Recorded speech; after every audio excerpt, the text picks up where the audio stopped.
Hello, welcome to Albert and Tim's Assignment 5. You will not be disappointed, unlike some of our students. We will begin by talking about culturally responsive teaching. This includes our personal culture, the culture of our students, our triggers, and how to implement culturally responsive teaching into our classroom. Now we'll be talking a little bit about my culture, family traditions, and my background. My great-grandparents immigrated to the United States from Mexico in the early 1900s. My family has been in California ever since, and I consider myself to be a fourth-generation Mexican-American. One of my longest-lasting family traditions is to make tamales during Christmas time. My grandmother started this tradition when she was younger, and now the whole family gets involved in this Christmas activity.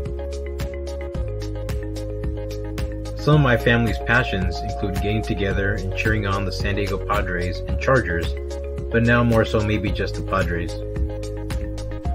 A family story that is often told is my dad claiming he saw his brother astral project at night when they were kids. My dad is not a believer in anything supernatural, which makes me believe the story that much more. The craziest part is that he never told his brother. Time to learn a little bit more about my family, my culture, and my background. My great-great-great-great-great-great-grandparents immigrated to the United States from Germany and settled in the colony of Pennsylvania. My ancestors helped free us from Britain's tyranny and fought in the American Revolution. I grew up in St. Louis, Missouri, and had a 4-year stint of living in London while I was younger. I identify as a white American male. My oldest family tradition comes from its Pennsylvania Dutch insurance policy for the new year, where we eat pork and sauerkraut. This is part superstition and part tradition, and it's believed to bring good luck and good fortune in the months ahead. Some of my family's passions include cheering on St. Louis sports teams, including the baseball team, the St. Louis Cardinals, and the hockey team, the St. Louis Blues. We don't have a football team anymore. We also have a handful of similarities. For example, both of our ancestors immigrated to this land over 100 years ago. Another similarity is that both of our parents have college degrees. We were both raised Catholic and feel Catholic guilt on a daily basis. It works, folks. Both of our parents stressed our education above all else. Good grades received praise, and bad grades were punished.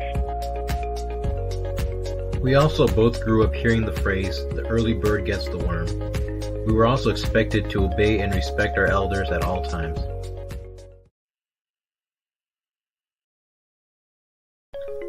Now I will be talking about my focus student. For selective vulnerability, I once told Ryan that I had thrown up in front of the entire class to comfort him when he got embarrassed for sneezing too loud and got snot all over his face. A similarity we have is our interest in video games, particularly Super Smash Bros. Though he plays on the Switch, Ryan was surprised to learn I played the OG Smash Bros. Back on the Nintendo 64. To demonstrate my competency as a teacher, I think I do a good job at demystifying math for Ryan. Now we'll talk about my focus student. For his privacy, let's just call him Joe. Joe often rushes through his assignment and has to redo them the next day due to subpar work. I used selective vulnerability and told him I used to do the same thing until I learned that doing it once is easier. Joe and I both enjoy video games. He was floored when I told him I used to have to hook up computers to each other to play with friends. This was before the internet made it easy. Joe knows I care about him, as I make sure to take time to explain things in a way he understands, if he doesn't get the material right away. Now I will be talking about my trigger. I feel my main trigger is control. I say this because I feel my fate rests in the control of somebody else. It's like no matter how hard you try, somebody is going to determine your future based on race, class, or gender, and not performance.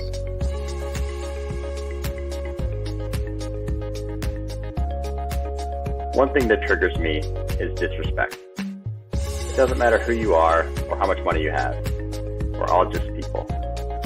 Everyone deserves to be treated with the same level of respect.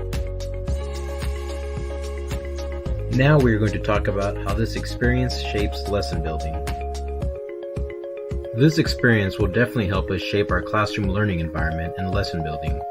It will help us to become more culturally sensitive, especially working in a state as diverse as California. Reflecting on our history and culture reminds us that everybody has a story, including our students. These stories need to be heard, and as educators, it is our job to let our students express their culture and where they come from in the classroom. This class has helped me learn more about what other people go through when it comes to culture on a daily basis. I think it's imperative to use culturally responsive teaching strategies in order to allow every single student to get the most out of their education and grow as a whole person. As teachers, we play an important role in our students' lives and have a responsibility to create an environment where everyone is heard.